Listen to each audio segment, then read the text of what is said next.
We're in the middle of a giant health epidemic here in the United States, and to a lesser extent in the world. I mean, just look around. Everybody's sick. Mm-hmm. I mean, spend an afternoon at Home Depot or Walmart. It's like the walking wounded, right? Yeah. I mean, the average American, currently, this is June 2011, is on 11 prescription medicines. 11 prescription medicines. This is not because we have a bad gene. This is not because we've been cursed by God. It's because we are all unwittingly eating food that's hurting us because we've had no prudent, good, science-based, clinically verified counsel about what's good food and what's bad food. And most importantly, everybody in the United States is under-nutrified, and here's why.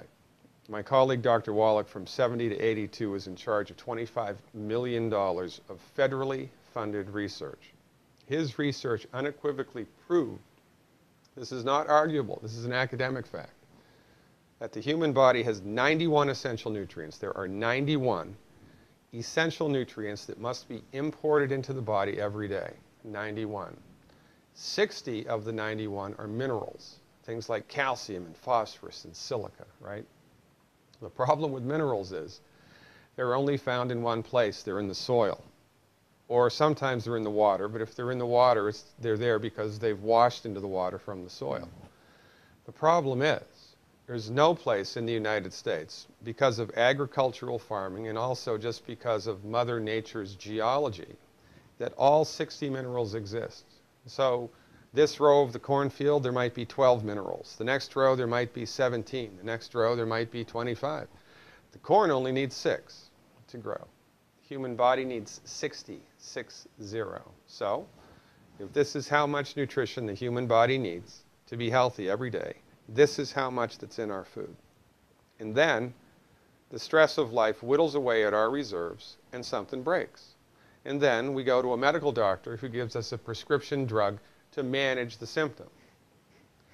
We go from bad to worse. We're going to hell in a handbasket here because we've let MDs drive the bus of medicine for the last 100 years. And so the doctors, who, let's be fair, very, very often go into medicine with a desire to help people get well, don't even understand how much of what they're doing is harming their patient more than helping it. Something's terribly wrong when you treat cancer, the most deadly disease, and your hair falls out and you regurgitate, you vomit. This is astounding. This is truly medieval. Many years from now, people look back at this time and wonder what kind of Neanderthals we were. We are. Cancer isn't even the enemy. You find out that people in the United States and developed countries who are treated for cancer don't even die of cancer. They die of the treatment of cancer.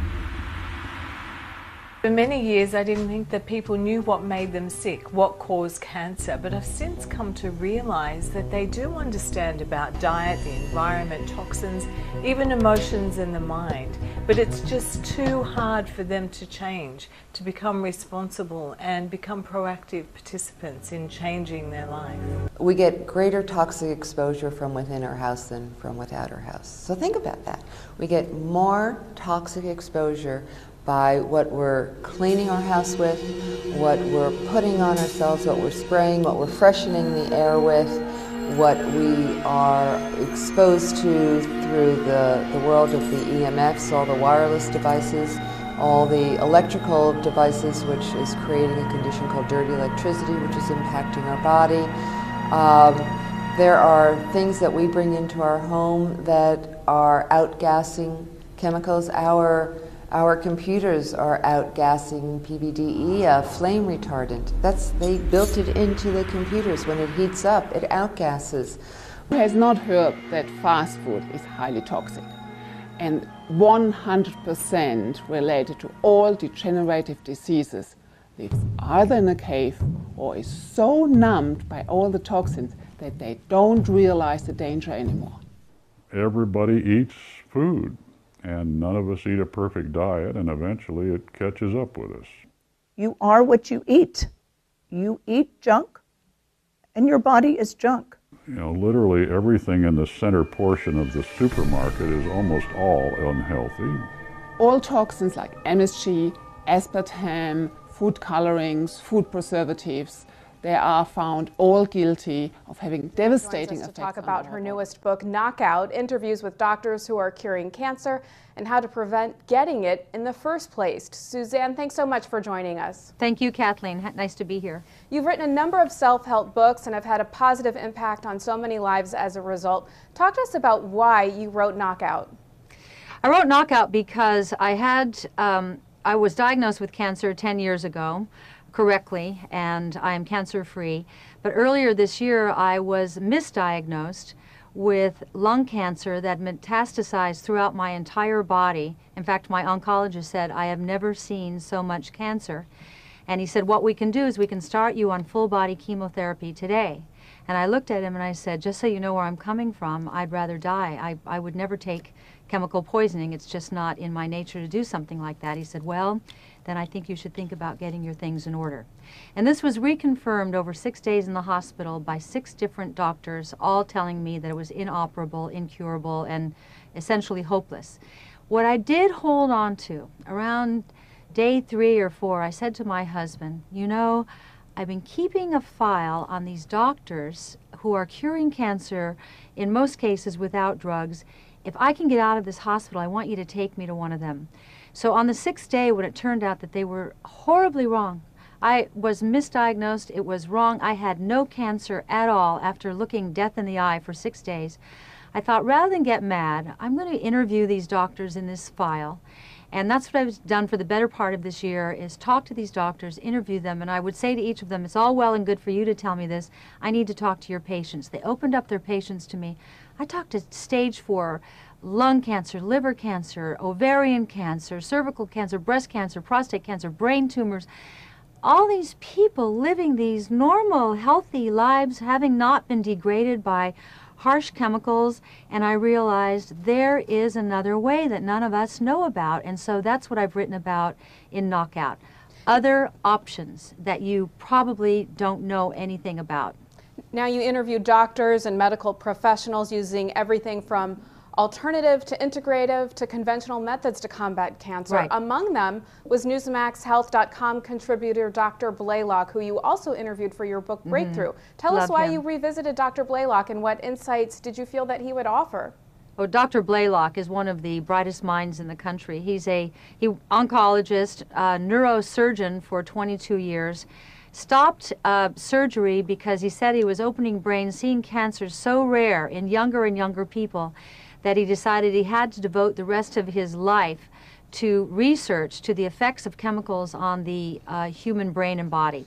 So he's a neuroscientist, and I go to him for information all the time. And one of the things that Dr. Blaylock told me that is absolutely shocking, so much so that I've hardly mentioned on television because I'm being so attacked for having the audacity to say that there are ways other than chemotherapy to deal with cancer. But he said, if I were a woman, I would never have a mammogram. And I said, what? He said, if a woman starts at age 40 with no cancer and has a mammogram every year, by the time she's 50, she will have increased her chances of getting breast cancer by 33 1/3%. He said also, the act of smashing the breast the way we do with, like in a panini machine with a mammogram, he said, if you have a tumor in there, he said, that very process of smashing can break the tumor and metastasize the cancer. He said, I said, well, what do we do if we can't have mammograms? He said, first you have an ultrasound, you have a thermogram, if there's any hot spots, then you have an ultrasound, if there are any shadows, then you have an MRI. I said, well, we can't afford MRIs. He said, if the new gold standard became MRIs, he said, then they would be affordable. He said, because there's no radiation, and you see a clearer picture in an MRI. He said, the cumulative effect of radiation from mammograms is actually giving women cancer, and no one wants us to. I was diagnosed with stage 3 colon cancer when I was 26 years old. I was rushed into surgery. I was told I would need 9 to 12 months of chemotherapy, but I refused chemotherapy, and instead I radically changed my diet and lifestyle. I basically overdosed on nutrition with tons of juicing and giant salads and fruit smoothies, tons of fruits and vegetables from the earth. Okay? So the first thing you need to understand about cancer is do not be afraid, okay? Don't be afraid. I know you probably are afraid. You're probably terrified because you think you're dying, but you're not, okay? Cancer is a very natural, normal process in the body. Everybody has cancer cells. We've all got them. The body is designed to recognize them and eliminate them when a cell mutates and becomes cancerous, okay? So that's a properly functioning body. So cancer is not the real problem. The lump or bump or lesion or whatever is typically not a real problem in your body. It's a problem, but it's not the problem, okay? The problem is that you are sick, that you have a systemic metabolic disease that is resulting in a tumor or tumors that are growing in your body, okay? So the tumor is the symptom. The tumor is not the real problem. If you cut the tumor off, your body's going to build another tumor, right? So when people have cancer, what is going on in their body? Well, cancer is a result of a body that is nutrient deficient and overloaded with toxins, and typically the result of a suppressed or overloaded immune system. So what is causing this? Well, we have the cancer death rate is has tripled in the last 100 years. And if you compare our lifestyle to the lifestyle of our ancestors 100 years ago, it's very different. And so what has changed? The food we're eating. We're eating all this processed man-made food that we were never designed to eat. Plain and simple, you've got to get back to foods that are coming straight out of the earth in their natural form, fruits and vegetables. The earth was created for us, and everything we need comes from the earth. It's such a simple concept. And you know what? Truth is simple. So what the problem is that we are overfed, but we're malnourished. We're stuffed, but we're starving. And we're getting plenty of protein, fat, and carbs, but we're not getting these valuable, critical micronutrients.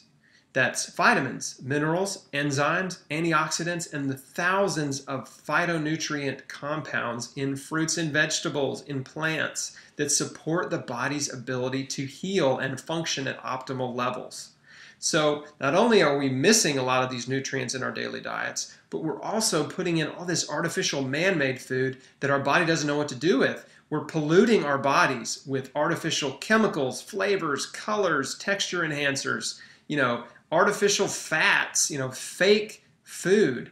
And that stuff is poisoning us. Literally, you are poisoning and polluting your body with processed food, right? Cokes, sports drinks, fast food, microwave food, restaurant food. All this stuff has been altered, and it's loaded with processed sugar and salt and all that other stuff I mentioned before.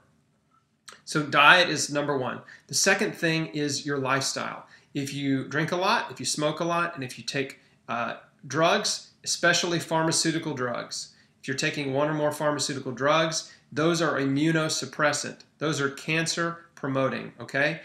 There's no pharmaceutical drug that is good for you. And your condition is not because you are lacking a pharmaceutical drug. So pharmaceutical drugs do not heal.